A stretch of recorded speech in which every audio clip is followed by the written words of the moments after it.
E aí, pessoal, boa noite de novo aí. A gente já estava numa aula. No nosso curso são 4 aulas seguidas, né? Então a gente deu um intervalinho, estamos voltando, tomamos aguinha, né? Deu para sedimentar um pouco o conhecimento e vamos para o que interessa. Deixa eu continuar aqui a apresentação, tá? Bom, até pouco tempo atrás, a gente estava falando sobre um pouquinho só sobre cores, né? Só para dar gosto e para a gente entender, na realidade, o porquê que a gente tem que conhecer não só composição de cores, mas também o comportamento, né, do corpo humano frente a essas cores quando a gente está estudando computação gráfica, né? Então, ó, eu peguei essa figurinha aí. é, Veja bem, isso daí me passaram, eu vi em alguém lá no Facebook, e olha só, se você fechar os seus olhos e cerrar os olhos mais ou menos a 70%, tá? Faz essa experiência aí. Eu não posso aumentar muito, porque senão isso daí fica desproporcional e o cérebro não consegue completar. Mas se você diminuir a tua visão em 70%, dá uma olhada, vê se você consegue ver esse negócio aí. É que nem bobo mesmo. Enfia a cara aí na tela aí, né? E dá uma fechadinha. Alguém consegue responder aí se viu alguma coisa? Se conseguiu enxergar?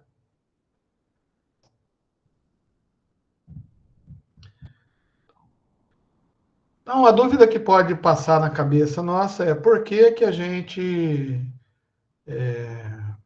Por que o cérebro faz essa composição, né? A tendência é o cérebro completar as informações, tá?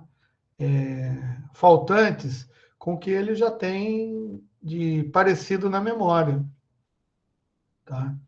E aqui, no caso, a gente está diminuindo a luminância, porque quando você está fechando os olhos, cerrando os olhos, tá? Você está enxergando isso com menos luminosidade, tá? Então, eu acho que é uma experiência legal, né? Então, e o cara que vai trabalhar com computação gráfica, ele tem que ter essas percepções, tá? Beleza? Todo mundo fez a experiência aí? Já pode mudar? Nossa Senhora, vocês para falar Sim. comigo aí. Ô, Diego, você é o cara que mais participa aí. Você é o representante de sala? Ah, Não, não, é o Alexandre, né? Vai ter eleição, hein, moçada? Vai ter eleição. Tem que ver se vai cair na minha turma aí. Dia 31, eu acho, de agosto. É o dia de eleição para representante de sala. Olha que maravilha. Bom, espero que vocês tenham visto aí. Se não viu, não teve coragem para. Bom, então continuando aí. O que a gente está falando? Vamos tentar dar uma definição melhor, então, para o que é a computação gráfica e entender algumas coisas importantes para que a gente efetivamente continue aí com a matéria, tá? Então, é assim, tem um cara lá em Curitiba, lá, que, que ele definiu computação gráfica como sendo um conjunto de métodos e técnicas computacionais, tá, para representação de forma gráfica, através de um computador, de objetos do mundo real, tá, ou virtual. Então é o seguinte, na cabeça do cara que fez isso daqui, ele quer dizer o seguinte, que computação gráfica nada mais é do que um conjunto de métodos e técnicas, né, para a representação de uma forma gráfica. Essa forma gráfica, na realidade, ela tem que ser o mais realista possível. Beleza? E o que ela vai representar? Objetos do mundo real. Tá? Bom, se ela vai representar objetos do mundo real, a gente já coloca na cabeça da gente que computação gráfica é você pegar alguma coisa, tipo um vidro, sei lá, uma latinha de tônica, água tônica, por exemplo, tá? E eu consegui representar isso daqui, que é um objeto do mundo real, portanto, existe, está na minha frente, tá? Representar isso daqui de um modo mais realista possível. Ou usar as técnicas computacionais para criar, tá, alguma coisa que se assemelhe a essa latinha, só que se assemelhe a essa latinha de uma maneira mais realística possível, de forma que a pessoa que vai olhar para esse produto, né, do processo técnico computacional que eu estou utilizando, ele consiga ver e não distingua entre uma lata real e uma lata criada. Na realidade é isso. Tá?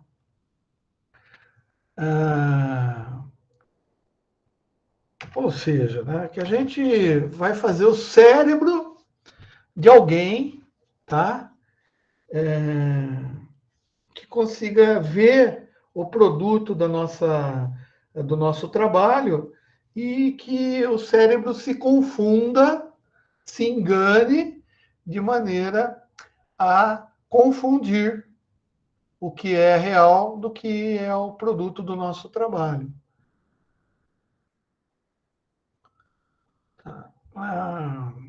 Por exemplo, a gente pode usar computação gráfica em vários locais, em várias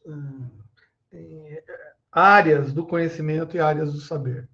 Por exemplo, a gente pode utilizar a computação gráfica na medicina, por exemplo, fazendo tomografias computadorizadas, tá? Em engenharia, por exemplo, o AutoCAD, o Architecture, tá? O SketchUp, eu gosto do SketchUp, tá? Para desenhar, eu acho bem legal. Ele usa umas técnicas muito interessantes de computação gráfica, o software, né? Astronomia, por exemplo, a gente pode fazer modelos computacionais de galáxias, tá? A gente interpreta dados, tá? Através de radiotelescópio, ou seja, a gente interpreta o que chega no radiotelescópio e a gente cria, a partir desse modelo de dados, a gente cria uma imagem computacional que represente alguma coisa para a gente. Tá? Tem um software, por exemplo, que chama-se Mapinfo, tá? Ou Erdas Imagine. O Erdas Imagine é um outro software que faz modelos de elevação digitais. O que significa isso? Por exemplo, é um software de computação gráfica que você consegue modelar digitalmente a superfície de um terreno, por exemplo, para uso em topografia. Tá? Então, mas qualquer coisa, qualquer software que a gente usa em computação gráfica, a gente vai precisar, tá? De uma certa maneira, criar, tá? Um modelo. Esse geralmente é um modelo matemático. Por quê? Porque a gente vai trabalhar com computação. Tá? E esse modelo matemático, que nada mais são do que funções, tá? que descrevem as coisas, elas vão, dependendo do modelo que eu utilizar, eu vou conseguir chegar mais próximo possível da realidade. Tá? Então, se eu utilizar modelos não muito elaborados, eu vou conseguir reproduzir as coisas não realisticamente. Tá? E como a computação gráfica ela pretende, né, criar um mundo é, é, real, né, uma representação real de algo do mundo real, só que de uma maneira virtual, tá? Então eu tenho que ter um modelo matemático mais bem elaborado, tá? Ou outra maneira de se fazer, de se definir, né, computação gráfica, tá? Através de falar que é um conjunto de transformações, tá? Para representar esse modelo criado, tá? Em um dispositivo de saída. Bom, até agora, os dois únicos dispositivos de saída que a gente pode imaginar, né, do bate-papo que a gente teve até o momento, a gente já falou da televisão, que pode ser um dispositivo de saída para um modelo computacional feito em computador, né? A gente pode ligar na televisão e ver esse modelo a partir de um display, né? Display é um mostrador, e o mostrador pode ser televisão. Ah, legal. Ou pode ser uma plotter, uma printer, né? Uma impressora 3D, por exemplo, ou pode ser através de um monte de LED colocado um do lado do outro, de lâmpadas. Eu não sei. A gente pode ter vários dispositivos, né, vários displays que possam mostrar esse conjunto de transformações que a gente vai fazer desse modelo matemático, né, para a gente enxergar isso daí e entender e gostar e apreciar, né? E para isso a gente vai usar várias técnicas, e essas técnicas, na realidade, elas são técnicas que no mundo real, onde a gente vive, o nosso olho já faz e o nosso cérebro já está muito acostumado a fazer. Então, você pegar uma obra de Leonardo da Vinci, por exemplo, e olhar a Mona Lisa, né? Aquilo é obra real, né? Real. Então, você pode tirar uma foto do quadro, né? E você tem uma reprodução de uma coisa real, de uma maneira fotográfica, tá? E de uma certa maneira o seu olho vai olhar para aquela foto e vai, de uma certa maneira, apreciar aquela foto, dizendo: nossa, é uma reprodução quase que perfeita, né? Por quê? Porque uma foto é algo analógico ainda, né? A foto você tem infinitas. Quanto mais sensível for o filme colorido e quanto mais iluminação externa e efeitos de iluminação que você use para você captar aquela obra de Leonardo da Vinci da melhor maneira possível, você vai ter uma reprodução muito próxima da original, né? E dependendo do jeito que você mostrar para o olho humano pode até se confundir, né? Se você tiver uma dois quadros, né, da Mona Lisa, um do lado do outro, um impresso numa plotter específica, com uma textura de tinta, como se fosse tinta óleo, né?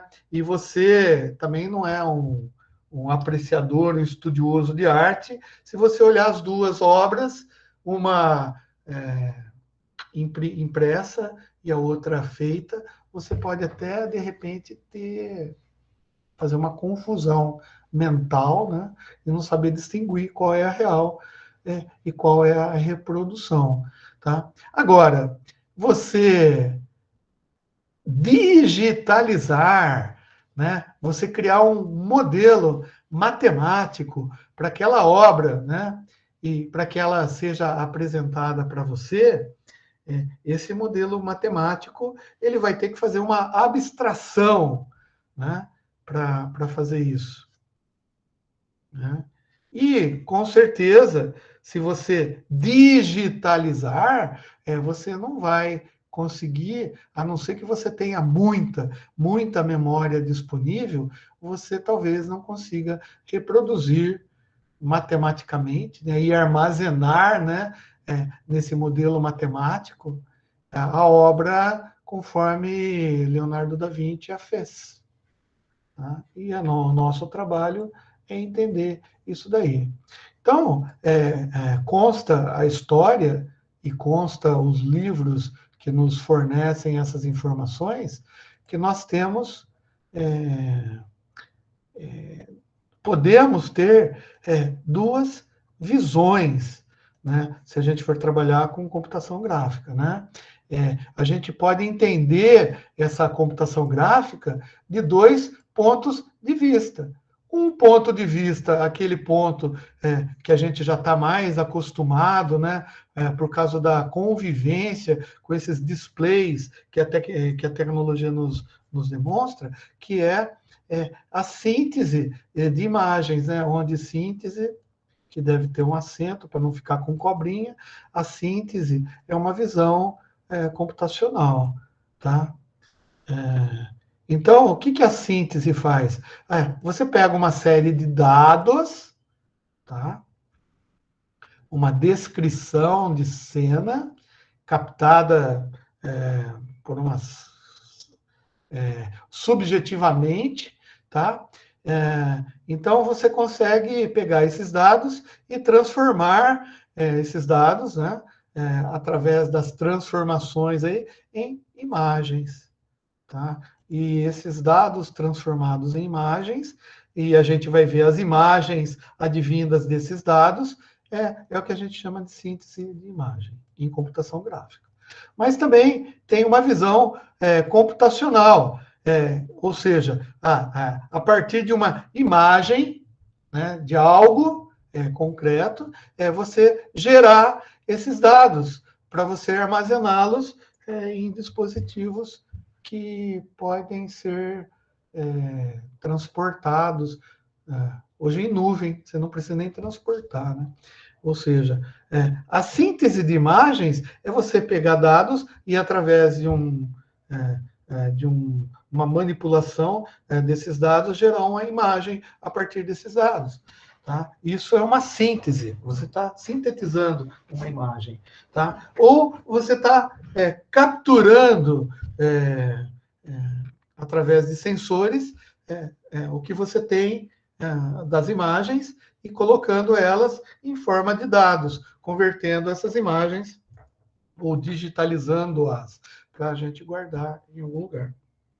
Tá? Esse armazenamento, né? A gente diz que a gente usa modelos do mundo real, né? Para capturar. Ou seja, eu peguei o quadro da Mona Lisa do mundo real, ou peguei a latinha de Schweppes do mundo real, e eu vou transformar isso através de uma captura. Então, essa captura de imagem o mundo, é uma visão computacional. Tá? Agora, a gente pode dizer que antigamente era muito complexo, né? Porque a gente não tinha câmeras que captavam as imagens com os detalhes de iluminação, de profundidade, de luminância, de crominância que a gente precisava para reproduzir, né? Então a gente tinha uma limitação até na captura dessa imagem. Hoje já não, né? A gente já tem dispositivos, né, que são mais modernos, evoluíram tecnologicamente, e a gente consegue capturar com o grau de perfeição que a gente precisa, tá? Mas o que importa é que a gente, apesar de toda a tecnologia que a gente tem, a gente ainda, os nossos modelos matemáticos, eles ainda não conseguem reproduzir, tá, o mundo real com a perfeição e imperfeições que o nosso olho consegue perceber. Tá? Talvez o modelo matemático seja algo tão perfeito, né, que a gente perceba a superperfeição do negócio. Tá? E não é esse o objetivo. Né?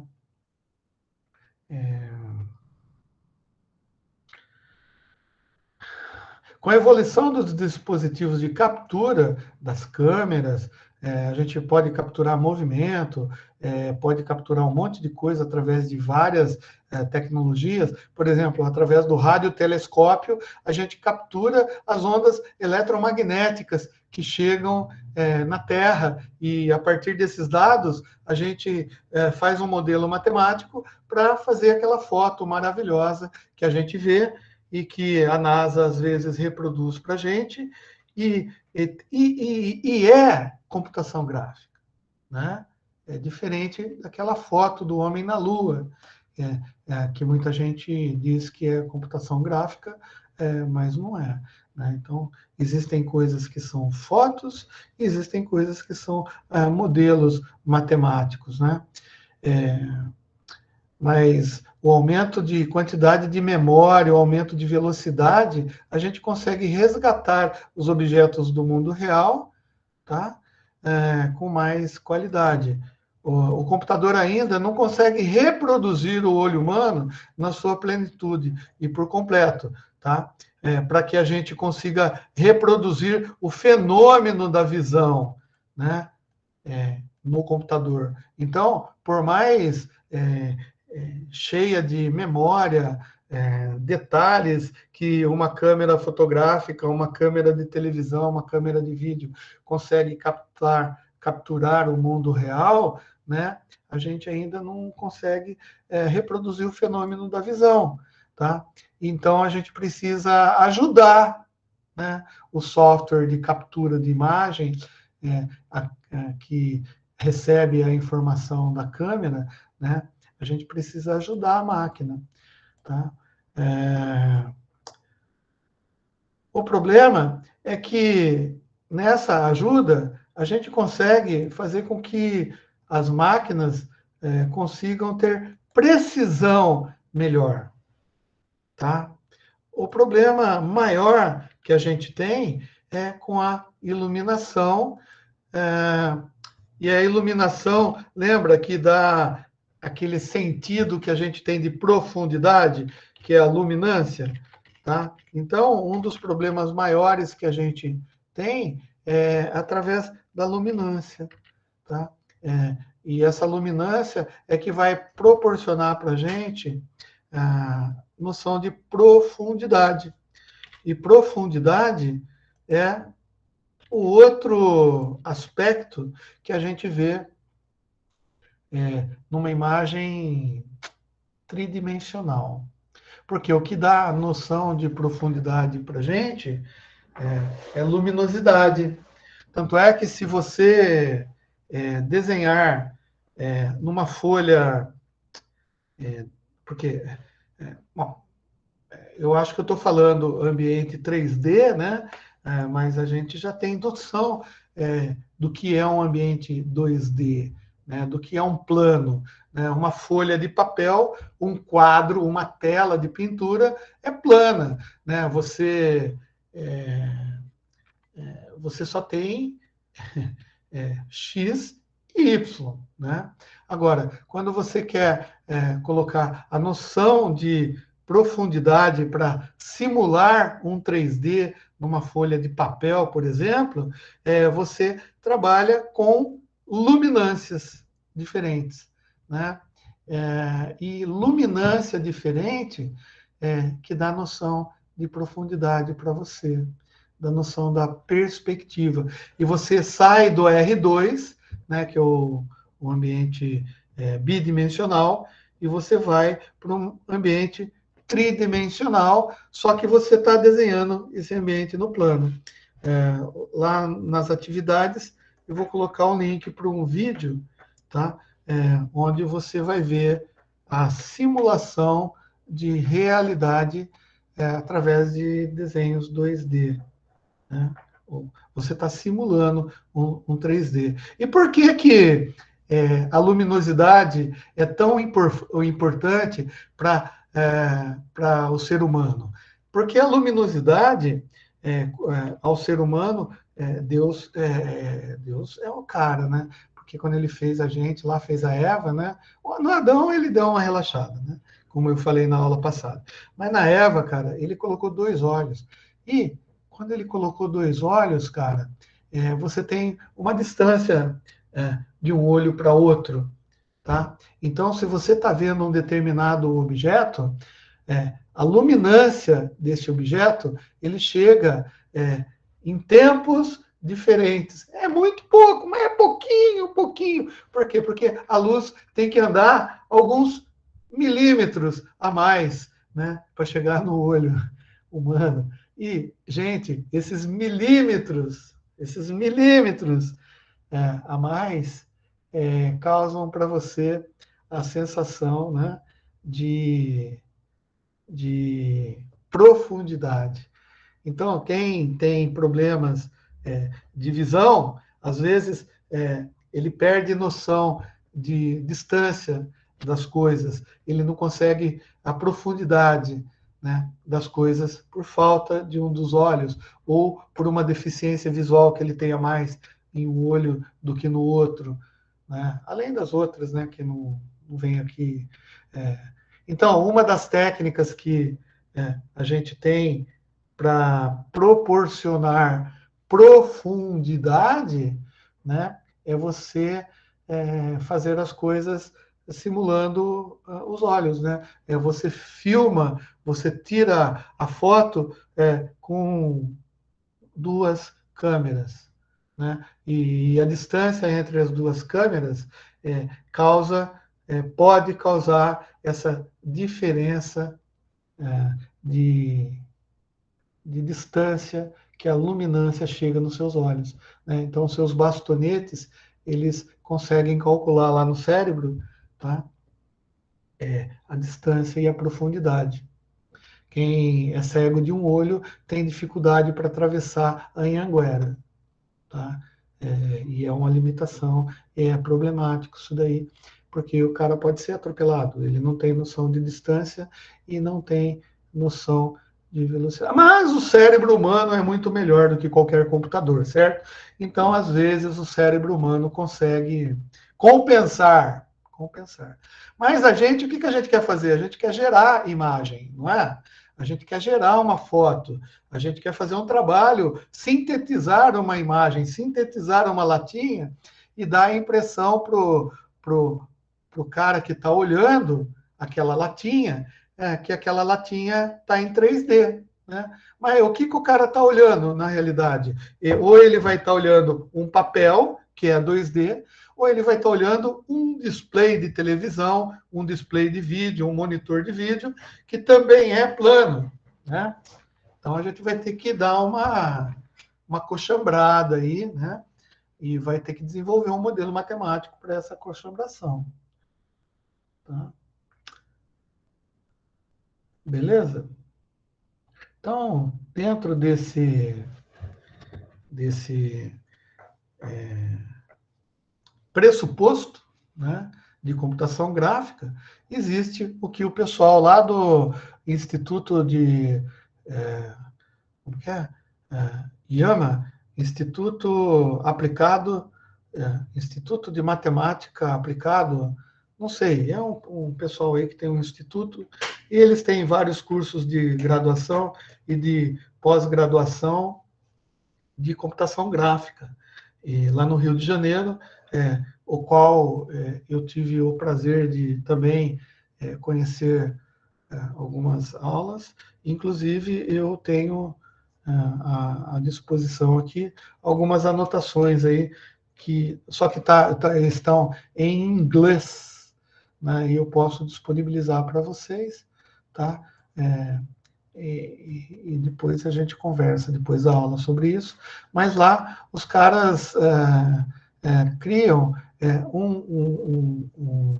um esquema, né, para a gente tentar entender melhor a computação gráfica, né?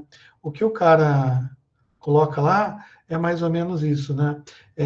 Ele define como paradigma dos 4 universos, né? Então, e ele é uma ideia, né, que é muito boa para a gente entender a computação gráfica e para também a gente entender melhor como que a gente vai fazer essa modelagem matemática das coisas, né? Então, e para que a gente tem que ter esse modelo, né? Um modelo matemático, né? Porque, olha que interessante, imagina que nem agora, a gente tem. Vocês sabem, né, que a utilização da computação gráfica na medicina, por exemplo, surgiu há muito tempo atrás, antes da criação da vacina contra a varíola, né? Naquela época não tinha computador, não sei se vocês sabem, né? Porque o computador foi inventado, mas o que é, quando a gente fala gráfico, né? Óbvio, quando é computação gráfica, vem do computador, né? Mas utilizar informações, dados gráficos para fazer levantamentos, eles foram usados até na época das caravelas, né? Onde se desenhava as coisas e a utilização de dados plotados graficamente, permitiu resolver alguns problemas, até, sei lá, medicinais, né? Na época, na cólera, por exemplo, os caras não conheciam nem microscópio, os caras não conheciam bactérias, então eles não sabiam o que causava a cólera, né? Mas através de representação de plotagens nos mapas, onde havia mais casos de cólera, proporcionou aos matemáticos da época criarem modelos matemáticos para saber definir aonde, ou prever aonde que a cólera ia alcançar. Então, eles não sabiam que o que estava causando cólera eram as bactérias que estavam na água, mas através da análise, da plotagem manual, né, dos lugares onde estava dando mais surto de cólera, os matemáticos da época conseguiam fazer modelos algébricos para demonstrar para onde que a cólera estava correndo. Então, eles começaram a ver interrelacionamentos entre esses dados. Tá? E, então, se a matemática se mostrava producente naquela época, imagina agora que, em vez da gente fazer a visualização de desenhos manuais em mapas, e para a partir desses desenhos modelar o que está acontecendo, né? A gente pode fazer via computador, fica mais fácil. Eu acho que fica muito mais fácil. Né? Eu gostaria mesmo, eu não gosto de fazer conta manual, né? Mesmo porque demora, às vezes, né? Para você fazer um modelo matemático e calcular ele para ver, por exemplo, outra coisa, né? Imagina, demora, né? Mas dá para fazer, né? Imagina você numa banheira, numa caixa d'água, por exemplo, você tem água limpa na caixa d'água, né? Imagina uma caixa d'água transparente de 1 metro por 1 metro por 1 metro, né?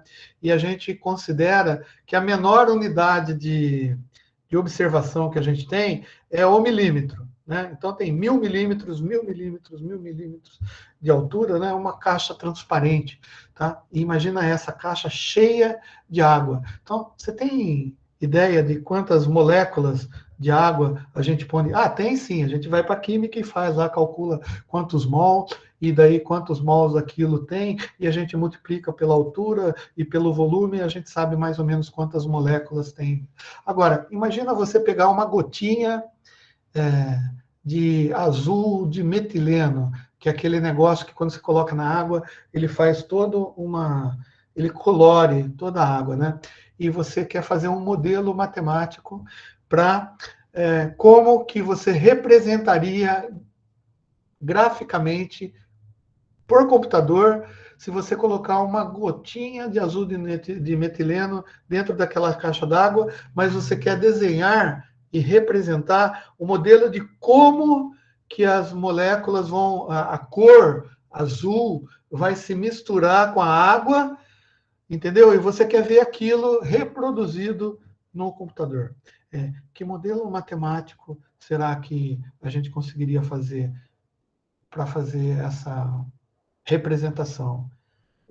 Criar esse desenho do comportamento do líquido azul dentro do líquido transparente numa caixa d'água de 1 metro cúbico. Imagina o quanto de processamento a gente precisaria ter, né? E depois a gente vai conseguir calcular, além de ter um modelo matemático que possa fazer isso para a gente pode calcular até o tempo que leva para fazer esses cálculos, né? E com computadores meio antigos, a gente levaria séculos para chegar nesse modelo, no resultado. Tá? Hoje a gente já pode reduzir isso daí para anos.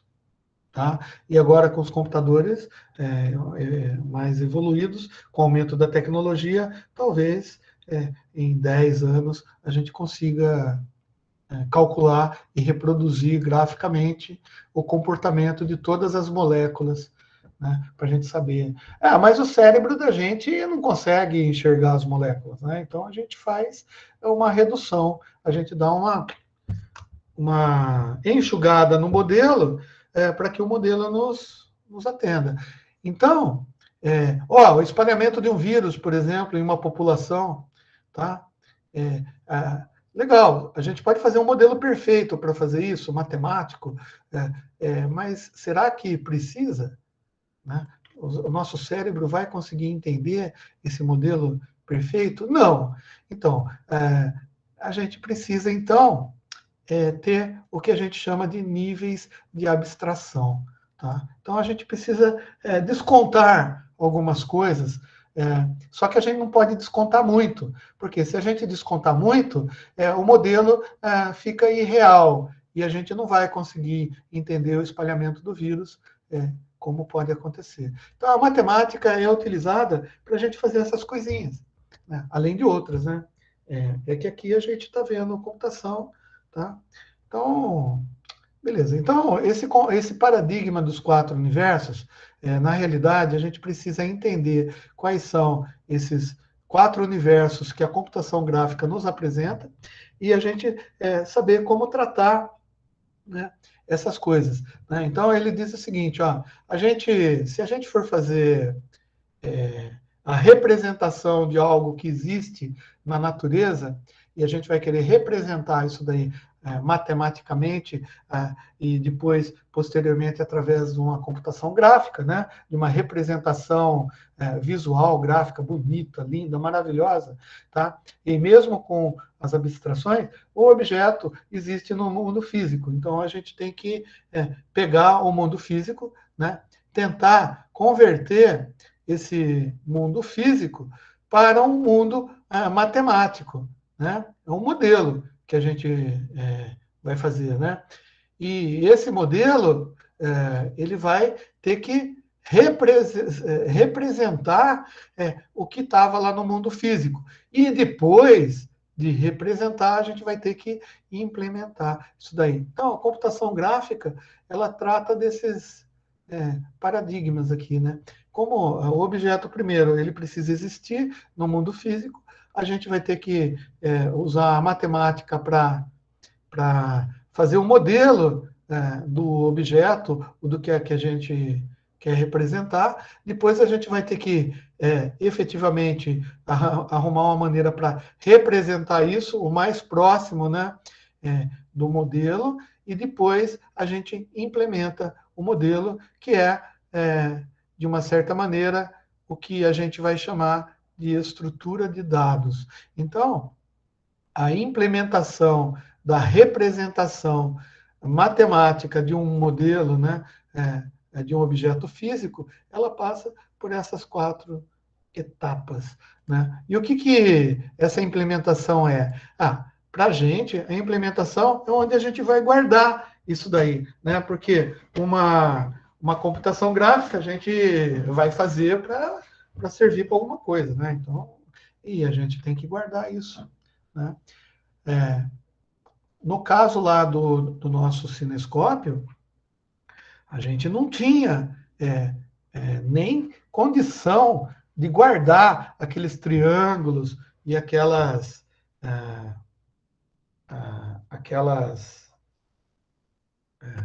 barrinhas e quadradinhos, né? A gente não conseguiria guardar com a eficiência que a gente precisava, né? Porque com o passar do tempo ela sumia, né? No fósforo.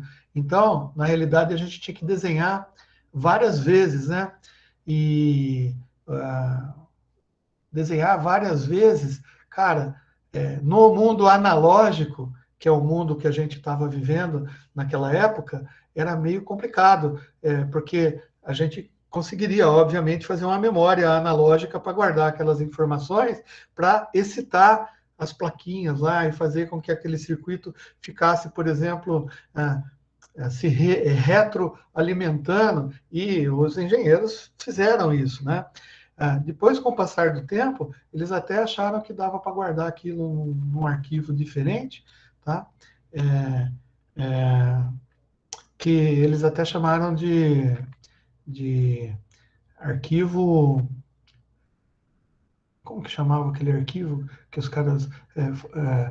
File. Deixa eu ver se eu lembro o nome. Eu não lembro, daqui a pouco eu lembro, que vai passar aqui e vai falar, né?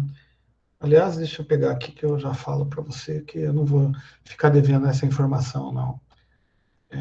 E tá naquela apostilinha lá. Eu esqueci porque estou falando tanta coisa, né?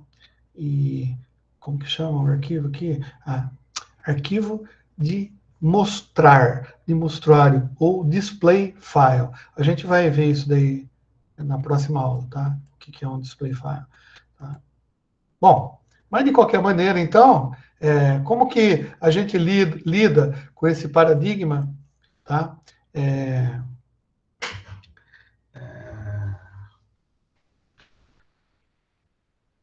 No mundo da computação gráfica?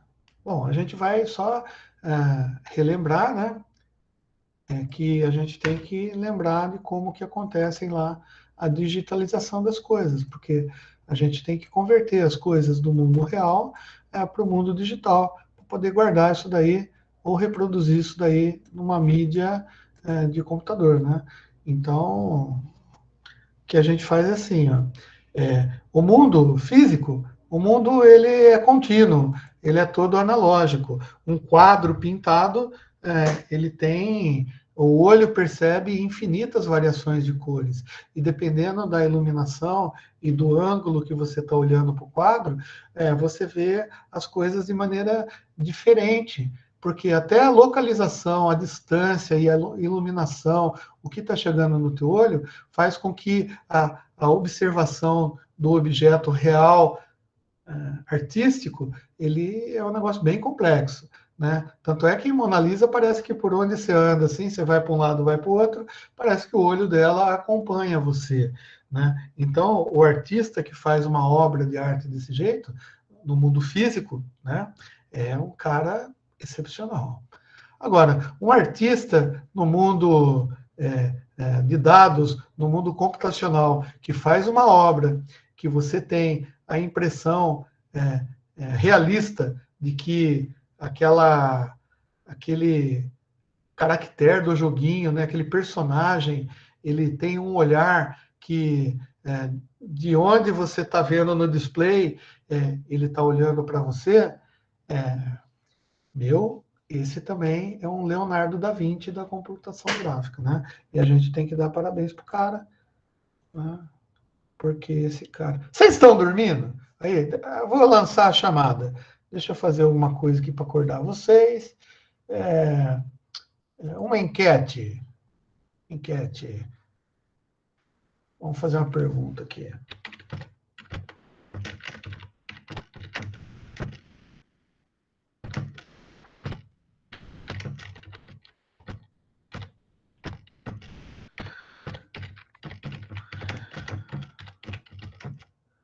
Vamos acordar.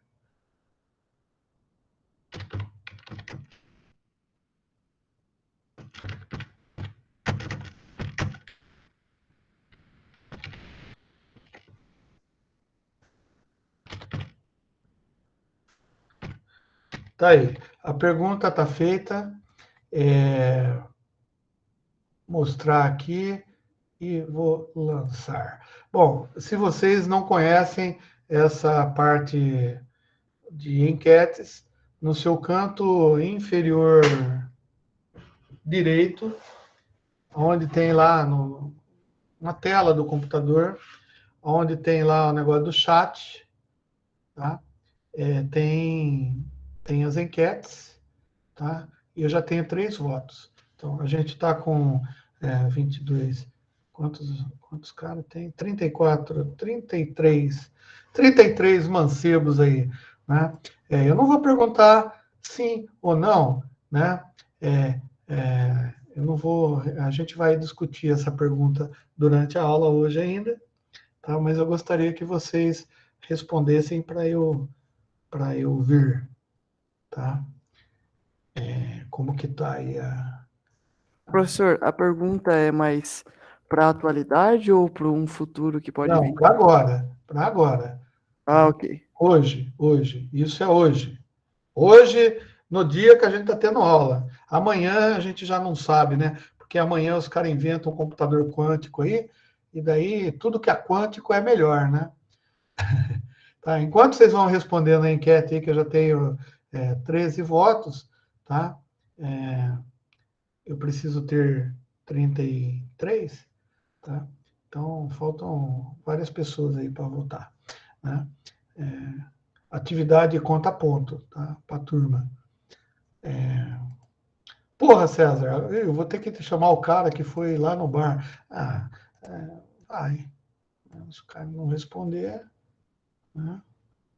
Problema dele.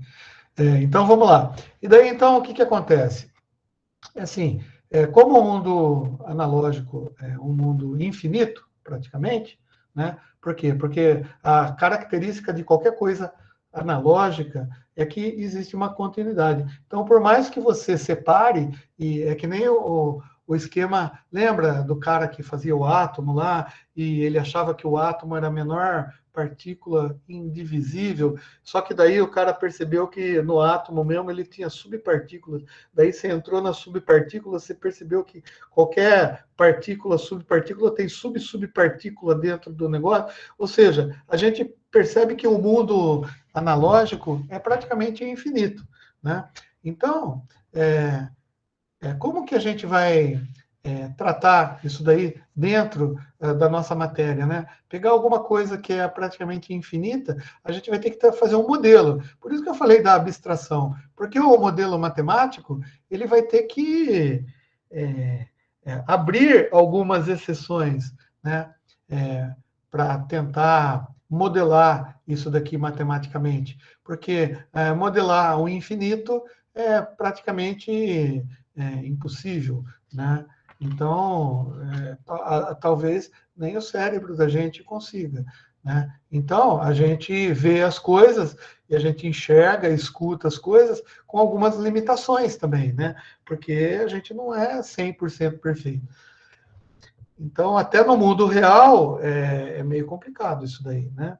Mas tudo bem. Então, quando você amostra e codifica um negócio para transformar do mundo físico para o mundo de implementação que vai dar a minha estrutura de dados, essa coisa a gente chama de discretização. Ou seja, você vai parcelar, vai discretizar, vai transformar alguma coisa que é contínua em alguma coisa discreta, tá? Para ela ser representada, porque o nosso limite do nosso computador quântico de agora, ele tem essa limitação na implementação, tá? Para criar estrutura de dados. Mesmo porque, se você não passasse por isso, tá? Você praticamente teria a sua estrutura de dados infinita. E a gente sabe que não dá para fazer, por enquanto, uma estrutura de dados infinita, tá? Agora, no contrário, quando você tem a estrutura de dados, né, e você quer transformar isso, tá, num modelo matemático, né, que resulte alguma coisa muito próxima do físico, você faz o que a gente chama de reconstrução. Tá? Então, veja bem, olha que interessante. Então, aqui, na parte que diz respeito à nossa nosso entendimento, tá? Na parte que diz respeito ao nosso entendimento, tá? Que eu não sei por que não apareceu aqui o que eu quero, tá? Então não vou fazer nada. Então, na parte que nos cabe aqui, né, que é a parte da computação gráfica, a gente vai trabalhar com essas duas coisas aqui, discretizar e depois reconstruir. Discretizar e reconstruir. E dependendo da estrutura de dados, quanto mais dados a gente tiver aqui para a gente reconstruir alguma coisa, a coisa vai ficar mais próxima do objeto existente. Tá? E se a gente pegar uma coisa do mundo real, dependendo da discretização, né, que vai nos dar mais ou menos dados, né, para representar isso aqui, na implementação, a nossa estrutura de dados vai ficar maior. Né? Então, mas isso significa o quê? Isso significa olhar para um objeto, qualquer objeto que você tem aí na tua frente, tá? E dar uma visão matemática para ele. Pô, cara, você já pensou nisso? Tudo que você está olhando, o copo, que nem eu estou aqui com a minha taça, com a minha garrafinha de água aguardente, que eu vou tomar mais água ardente, tá? Tudo isso que está na nossa frente, como que a gente modela isso matematicamente? Porque modelar no mundo analógico é fácil. Você pergunta para alguém, o cara fala assim: ah, é de vidro, tem 32 centímetros de altura, tem não sei quantos centímetros de diâmetro, tá? Quando chega a meia altura, tipo 70%, começa a ficar levemente entortado para o meio, e daí em cima tem uma rosca, né, similar a uma garrafa de vidro, com uma tampa metálico de 2 centímetros de comprimento. Cara, tudo isso que eu estou falando, a álgebra nos permite escrever isso daí matematicamente. Tá? E essa descrição matemática é que vai ser representada, né? Porque a gente não consegue, pelo menos hoje, falar com o computador, né? Que o negócio vai ser, que é uma garrafa. Eu poderia até abstrair um monte de coisas, né? Fazer um modelo é, é, mais simplório, um modelo menos crítico, pô, cara, o computador ia desenhar para mim esse modelo, né? Só que do jeito que Se o modelo for mais simples, pode ser que não pareça uma garrafa, né? Pode ser que pareça um copo, né? O vidro pode ser que não esteja transparente, né? Porque as características eu tenho que, né, colocar. E quanto mais características eu coloco no modelo, mais perfeita vai ficar a minha representação e a minha implementação. Então, a gente tem que ponderar, né? O que a ideia é a gente sair de um quadro, né, de uma coisa física que a gente conheça, né, de uma pintura, tá? E pensar matematicamente. E veja bem, quando a gente pensa matematicamente no nosso projeto, e vamos chamar isso daí de projeto gráfico, para ficar bem interessante, tá? Então, vamos pensar, eu estou fazendo um projeto gráfico, né? Qual que é? Não, eu vou pedir para o computador reproduzir isso daqui dentro dele, porque vai ser um objeto que eu vou usar num filme da Marvel. Tá? Então, é um objeto gráfico que vai ser colocado, justaposto num filme da Marvel. Então, pô, cara, se eu fizer uma representação, uma porcaria, né, a hora que esse objeto aparecer em cena, a gente vai, né, dar risada, né, e vai falar assim, caraca, meu, não acredito que o cara fez, né, que nem os efeitos que usaram lá na Capitã Marvel, né, que você olha e fala assim, é ridículo isso, né, mas tudo bem. Então, é assim, a gente tem que sair, né, dessa parte física que a gente conhece e representar isso de maneira matemática. Mas vamos já começar a aprofundar melhor. Eu vou pegar esse outro aqui que é mais fácil do que a garrafa, porque a garrafa é transparente. Dá uma olhada. Essa latinha aqui, cara, se você for representar isso daqui matematicamente, como que dá para fazer isso daí? Cara, eu sei, eu posso colocar isso daqui num centro, eu posso dizer que tem diâmetro, eu posso dizer que é circular, tudo matematicamente. Eu posso dizer que tem volume, eu posso dizer que tem arestas, eu posso dizer que tem textura, eu posso dizer que tem. Ou seja, é, isso eu posso representar muito fácil matematicamente. Né? Para quem sabe, né? Para quem não sabe, é um pouco difícil, mas a álgebra me dá mecanismos e ferramentas para eu representar isso daqui matematicamente. Tá? Agora, você concorda comigo que eu posso representar isso daqui como sendo um sólido,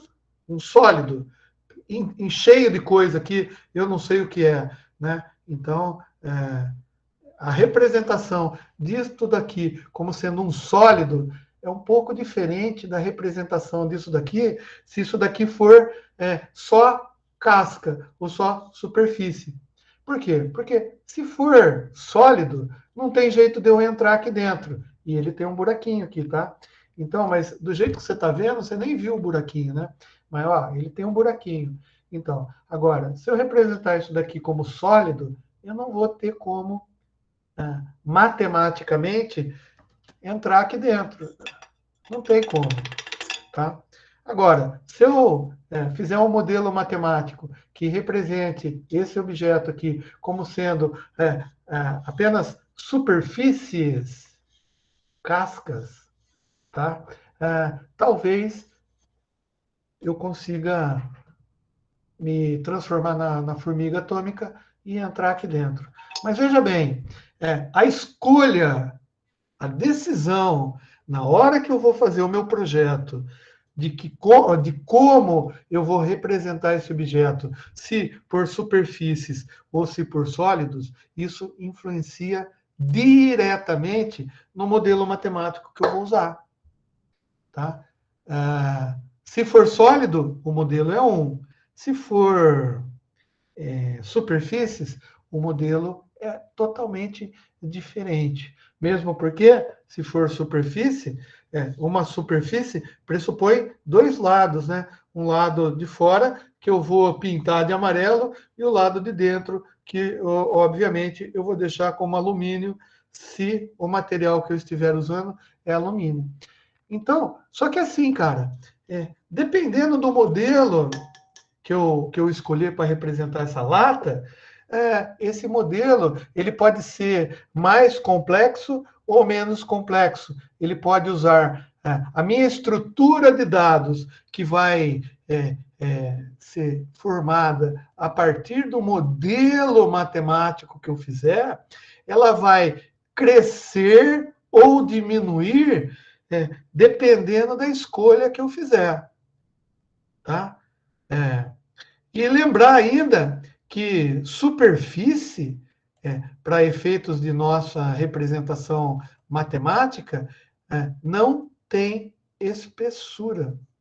Então, é uma coisa a menos a eu me preocupar. Porque se eu for fazer um sólido, e veja bem, eu posso fazer isso daqui com um sólido oco, né? Quando eu falei sólido, eu falei cheio, inteiro, é como se fosse um bloco, né? Mas eu posso também modelar isso daqui como sendo um sólido, e o sólido com uma superfície, que não é bem, não vou chamar de superfície, mas é um sólido fininho. A lata tem uma espessura, né? Então é um sólido. Agora, superfície, matematicamente, é só a casca. Por isso que eu falei casca. É casca. Casca não tem grossura. Porque se você der grossura para uma casca, ela começa a virar um sólido. Pode ser fininho para cacete, mas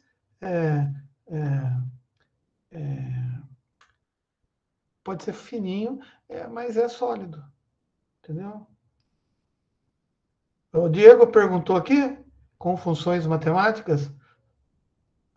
Só não sabe transformar em função. Então, é por aí. Né? É isso que a gente vai aprender. É para isso que a gente está aqui. Para como transformar essa porcaria numa função matemática, talvez eu não vá trabalhar com funções, porque funções são contínuas, né? Eu vou trabalhar com coisas discretas, que para mim assim é mais fácil trabalhar. Então, talvez eu trabalhe com vetores, né? Ou pontos, ou matrizes, né? E talvez fique até melhor para mim trabalhar com matrizes, por exemplo. Porque também, não sei se vocês sabem, mas entre uma matriz e um vetor não tem diferença nenhuma, né? Os vetores podem ser representados por matrizes. Funções, você trabalha com pontos, né? Só que funções, geralmente, você fazer uma função, vamos imaginar assim, na quinta dimensão ou na oitava dimensão, as funções começam a ficar um pouquinho mais complexas para a gente enxergá-las, né? Então, é melhor trabalhar com vetores. Tá? Aliás, os softwares gráficos que a gente tem, se a gente for ver, a maioria deles, se não na sua totalidade, eles trabalham com vetor, né, de forma vetorial, né, ou matricial. Né? Lembrando para vocês que matriz você define, é um array, né? Então, quando você vai definir lá uma determinada variável lá no seu programa, você coloca assim, eu vou definir uma array. Array nada mais é do que uma matriz, né? E você trata isso matricialmente. Na parte gráfica, é muito mais fácil também a gente tratar as nossas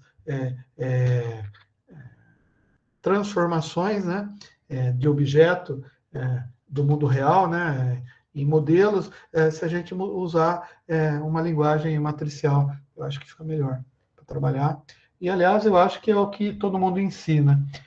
Se bem que um dos professores lá, o cara que deu aula, ele gostava muito de usar função. Né? Mas não tem problema. A gente vai ver isso na hora que chegar o momento. Daí a gente vai dar uma olhada e ver o que é melhor.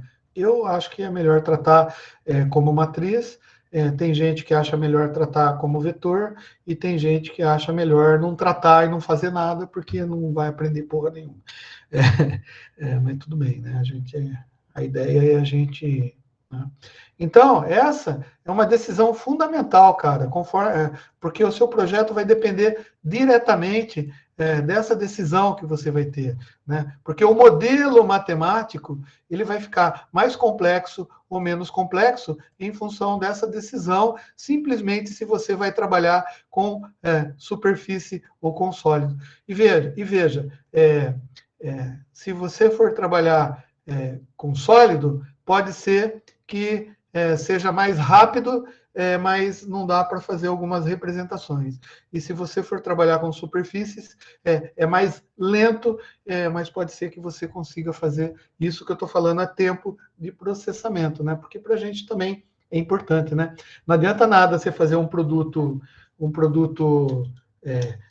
de computação gráfica que, para você fazer o seu modelo rodar, né, para desenhar isso daqui num display para você, e leve 48 anos. Né? Eu acho que não vai dar, né? Não vai rolar se você fizer isso. Né? Agora, 2 horas, pode ser que eu aguarde. Agora, se eu fizer isso daqui para representar em 15 minutos, tá? Pode ser melhor ainda. E se isso for guardável num pendrive, melhor ainda, né? Porque daí eu posso levar para onde eu quiser, né? Então, tá. E quando você for trabalhar com superfície, você tem que, obviamente, lembrar, né, que é impossível representar todos os infinitos pontos da superfície.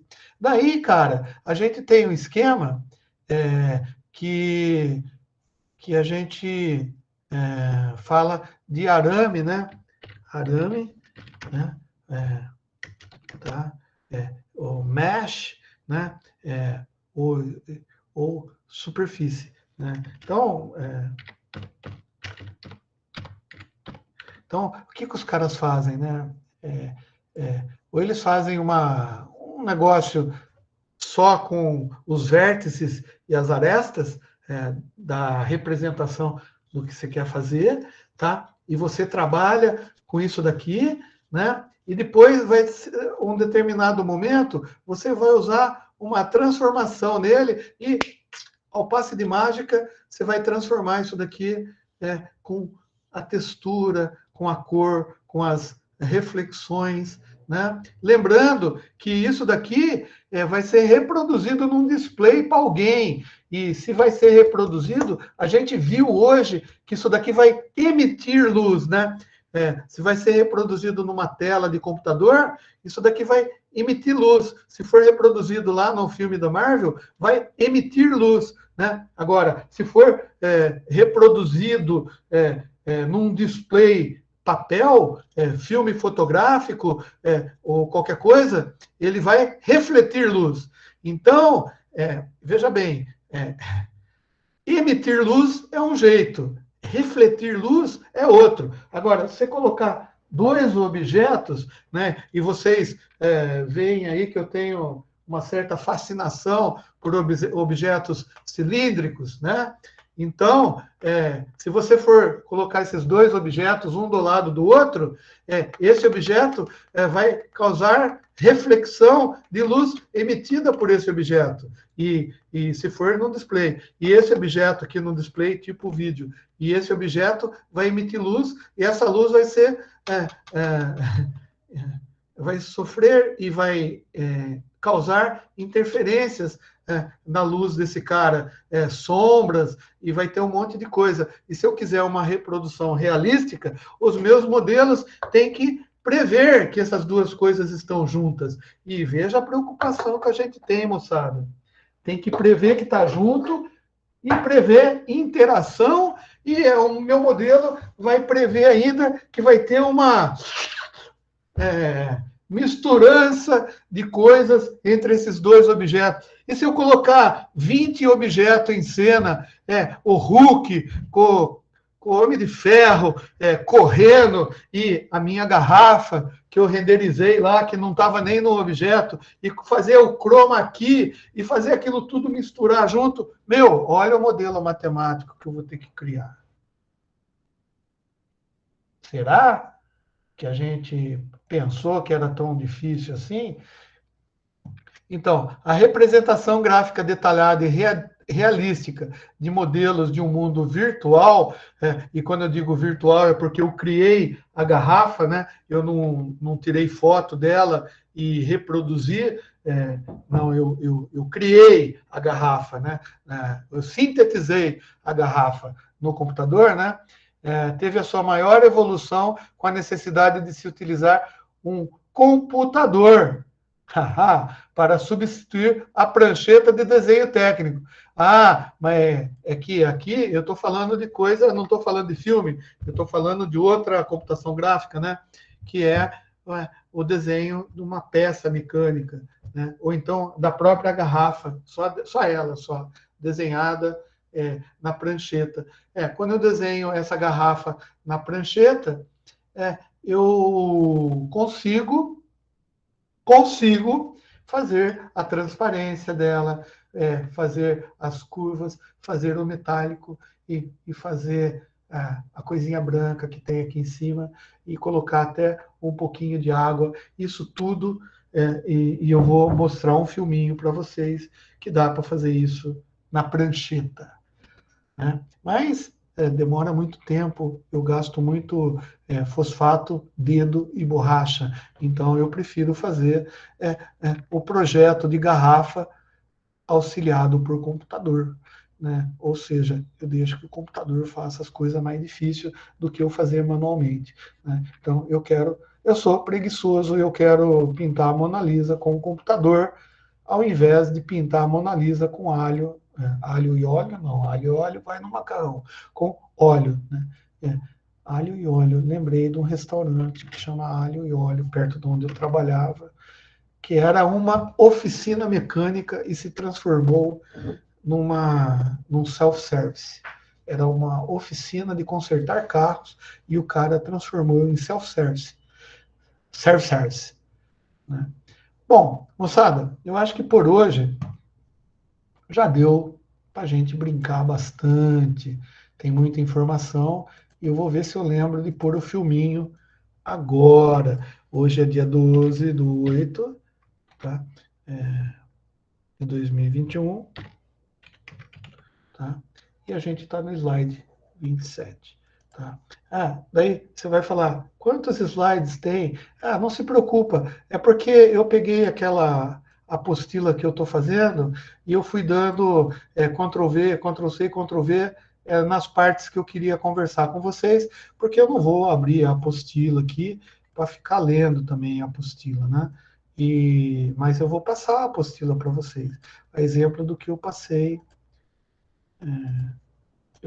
já, eu acho que eu passei no grupo, né? Lá, o primeiro capítulo. A minha ideia era pegar cada aula, né, de 4 aulas, assim, e formar um capítulo, né?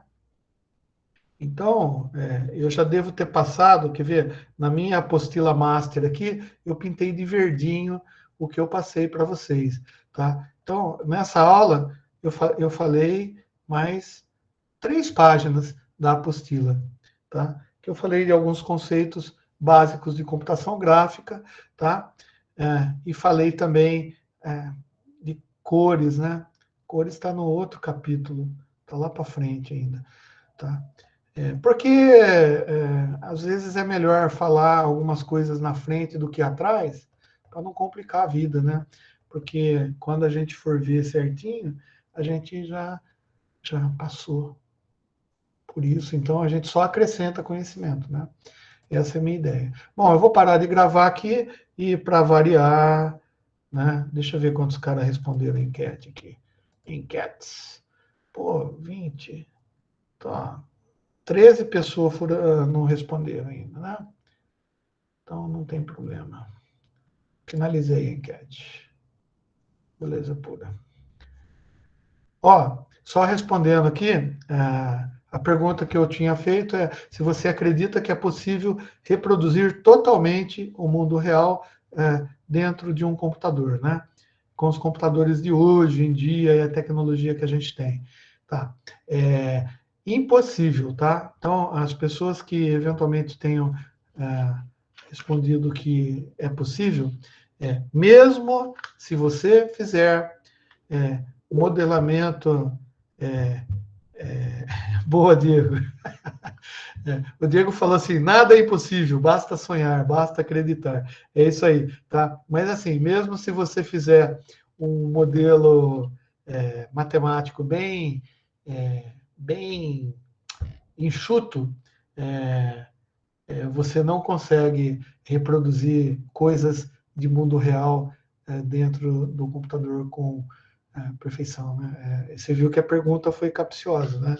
Porque falei do mundo real, né? Então é complicado, tá? Por quê? Porque a gente tem limitação de processamento e limitação de memória, né? E talvez limitação de cérebro também, beleza? Então, para quem vai. Eu vou parar, mas eu vou ficar aqui ainda, batendo um papo que hoje eu não vou jantar. Hoje, tá? E até a próxima aula na semana que vem, se Deus quiser, no mesmo bate-horário, no mesmo bate-canal. Bate-canal ou CC Channel. Um cara reclamou que eu estava fazendo propaganda, mas, gente, vai lá no CC Channel, curte joinha, dá hate lá, manda minha mãe para PQP e tá tudo certo. Beleza?